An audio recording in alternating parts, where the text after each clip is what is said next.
E hoje, com muita satisfação, nós estamos recebendo aqui no estúdio do nosso BG News esses pesquisadores, a nossa Universidade Federal do Estado de Santa Catarina, o professor Norberto Horn, também a Flávia Santos, que é acadêmica, e o nosso Gabriel Sokol, que está fazendo um mestrado, um trabalho, levantamento, ele é geólogo, e estão estudando justamente essa questão que nós vamos debater agora. Professor, começo pelo senhor, muito obrigado pela vinda de vocês aqui, nós nos conhecemos justamente numa reportagem que fazíamos em Canasvieiras, do outro lado da ilha, lá na praia de Canasvieiras, e de lá o professor me deu uma informação que eu fiquei assustado, professor, quando o senhor me mostrou que nós já estávamos vendo uma areia de 120 mil anos, o que mostra justamente esse avanço do mar, e é o trabalho que a Flávia está fazendo também da areia, do sedimento que nós temos na praia de Canasvieiras.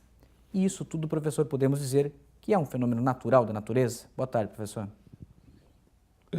Realmente é um fenômeno natural, mas pode ter uma influência antropogênica, ou seja, antrópica pela ação do homem.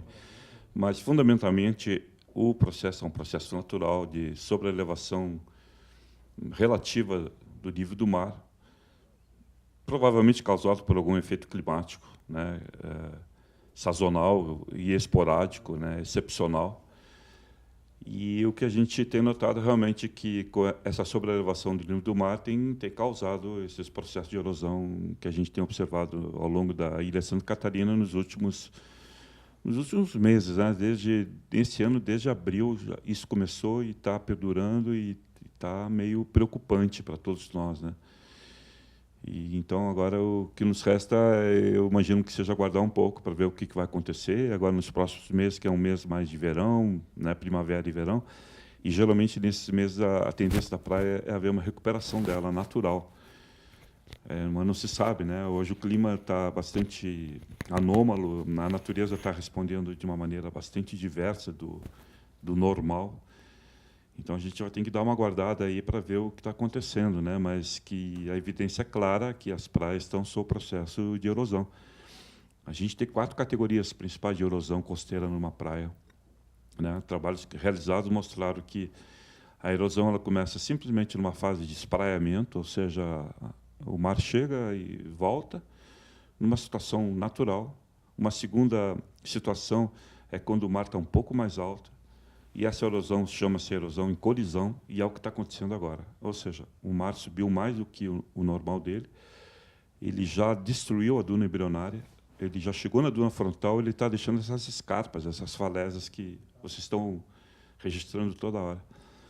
Vem um terceiro momento de erosão, é quando o mar vai ficar mais alto ainda, e essa erosão ela chama-se sobrelavagem. Então, quando o mar sobrelava a duna e o depósito eólico.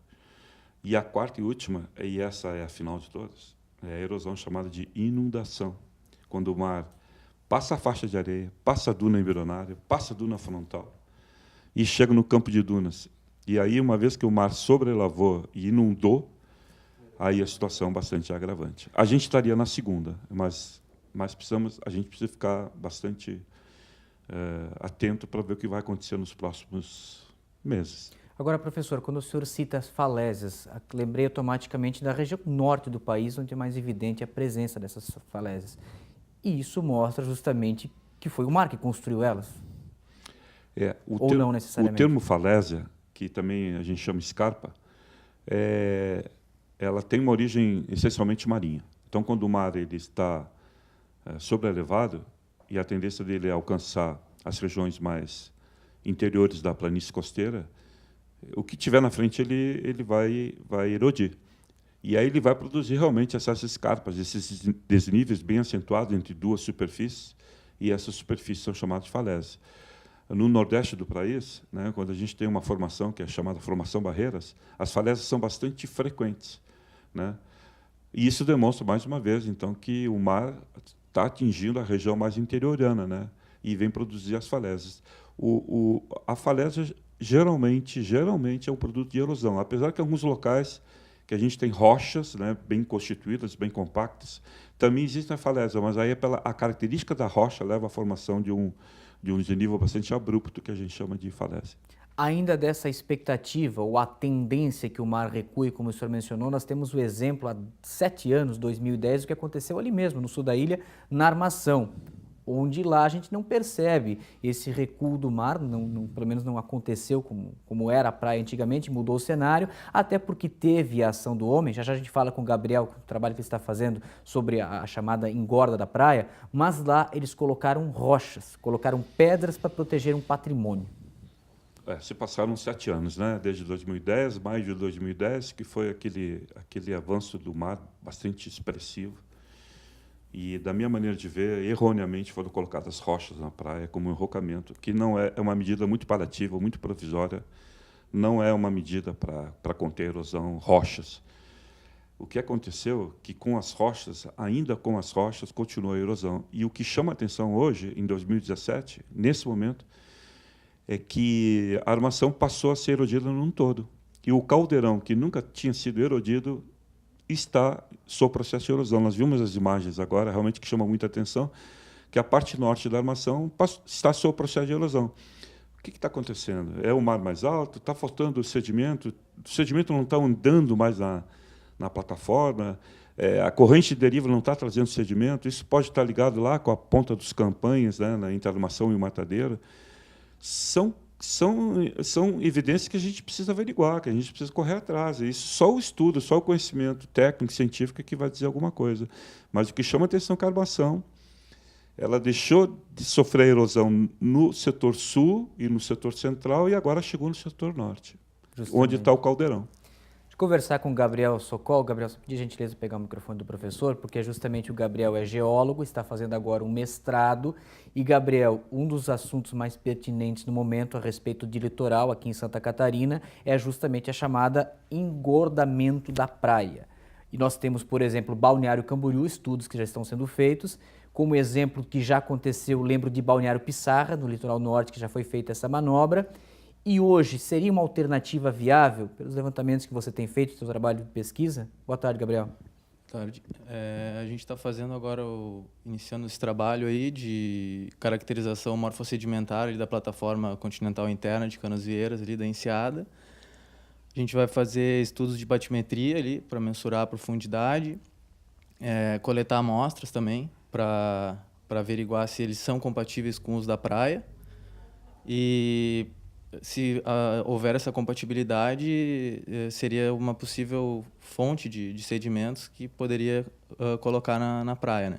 Uhum. Que o sedimento ele tem que ser totalmente compatível, né? Se for uma areia fina que tiver na plataforma, na parte submersa, tem que ser areia fina na praia também. E senão a erosão continua, né? Então, acredito que para restauração ambiental mesmo e uma reconstituição da praia, o engordamento seria a melhor saída hoje em dia. E é bem viável, é bem possível.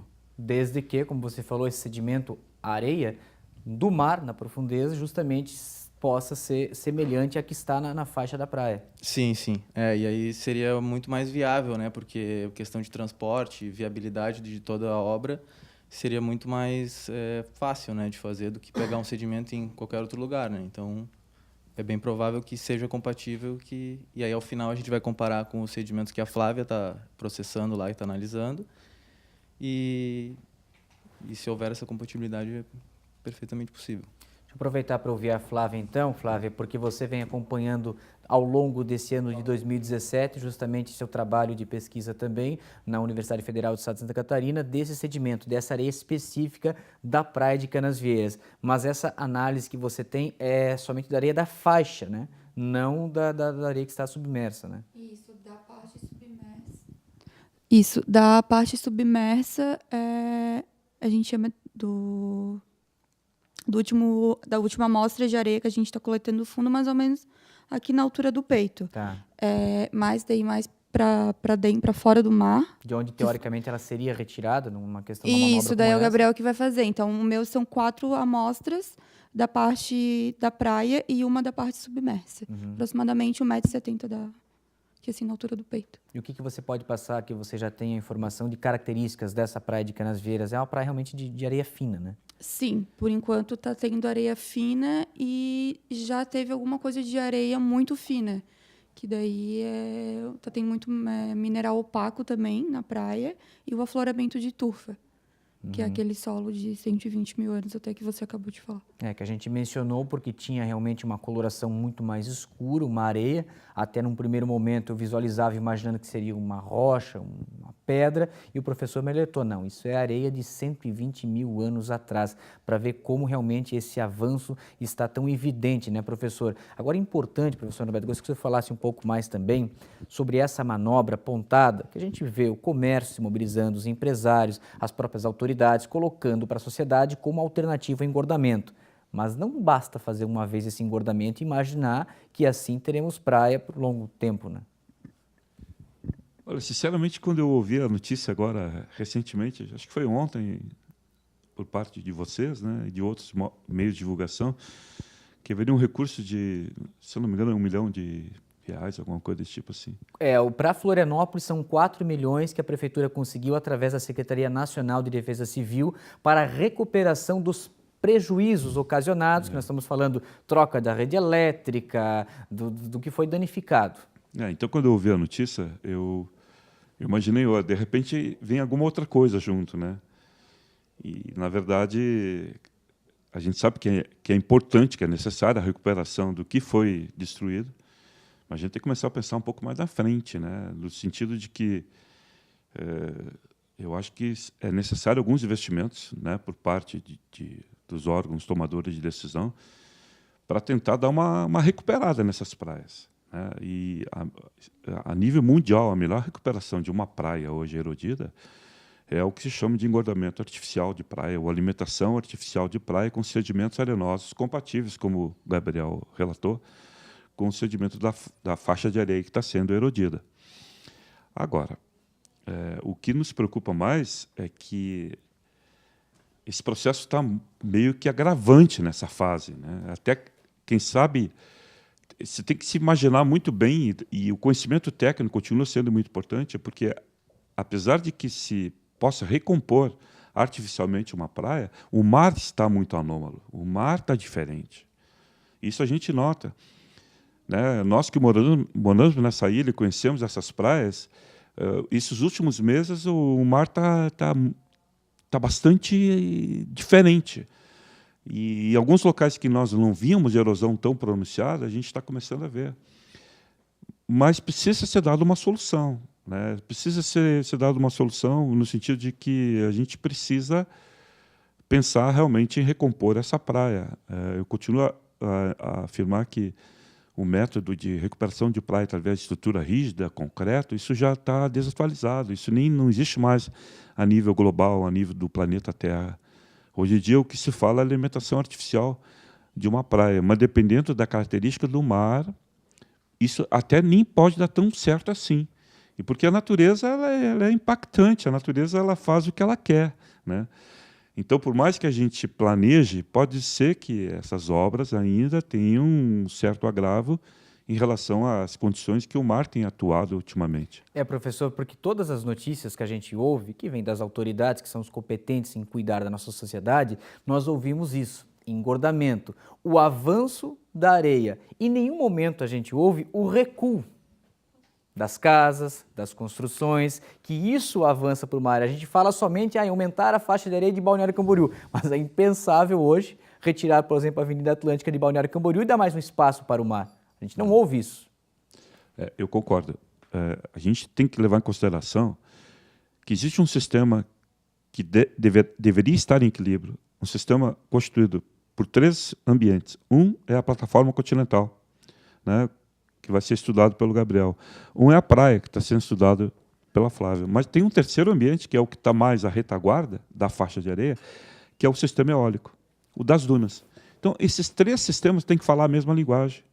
No momento que o sistema eólico está sendo prejudicado no sentido de retirado a areia das dunas, ou no momento que está havendo uma implantação, uma instalação de estruturas rígidas, quer seja de proteção, ou quer seja mesmo edificações sobre o sistema eólico, os 3 ambientes não estão mais falando a mesma linguagem, porque o sistema eólico para de funcionar para gerar o equilíbrio com a praia e com a plataforma continental. Professor, deixa eu usar essa questão para fazer uma seguinte pergunta para o senhor. Nós estamos falando de pontos específicos, armação, onde houve ação que o senhor já acabou de falar que não foi uma alternativa bem pensada. Nós temos Canasvieiras, região norte, ingleses, que nós temos restaurantes, casas, hotéis em cima da faixa de areia, e nós estamos citando esses exemplos que estão mais evidentes. Agora, quando o senhor começou a falar em Restinga, automaticamente me veio a região leste. Se nós pensarmos o Campeche até a Joaquina, nós não temos construções, nós temos essa área preservada com a sua Restinga, com suas dunas, e lá nós não vemos a erosão. Pode ser esse motivo, né, de o sistema estar mais preservado, a orla ser mais natural e haver pouca erosão, não quer dizer que não esteja havendo erosão, porque realmente a gente tem um ambiente mais preservado. Eu acredito que a exceção se faz ao Campeche, né? Realmente no local que a gente chama Salíncia do Campeche tem evidências erosivas também, né? Morro das Pedras um pouco. Entre Campeche e Joaquina está mais preservado, está mais natural, né? Então, isso pode ter uma relação com a influência trópica, no sentido de ter retirado, né, de repente, a manutenção eólica e praial do ponto de vista da natureza. Pode ter uma relação? Pode. Mas tudo tem que ser averiguado, tudo tem que ser pesquisado, né? E esse é o objetivo da Universidade Federal de Santa Catarina, do nosso grupo de Geologia Costeira, né, no sentido de tentar conhecer um pouco melhor o que está acontecendo com as praias. Você não citou a Brava, né? Brava, que a Brava verdade. também entrou agora num sistema bastante intenso, né? E também uma praia que foi alterada completamente também com as construções em cima. É de se analisar, né, professor? Ver até que ponto é coincidência e até que ponto realmente a ação humana tem influência direta nisso. Professor Norberto Horn, Gabriel Sokol, Flávia dos Santos, muito obrigado pela vinda de vocês hoje aqui nesse bate-papo, nesse momento importante. Eu acho fundamental nós ouvirmos os nossos cientistas, nossos pesquisadores que fazem esse trabalho e fica à disposição das autoridades. Diante de tomar qualquer iniciativa, consulte quem está trabalhando, quem está pesquisando e ampliem esse debate. Obrigado a vocês, bom fim de semana a todos, hein?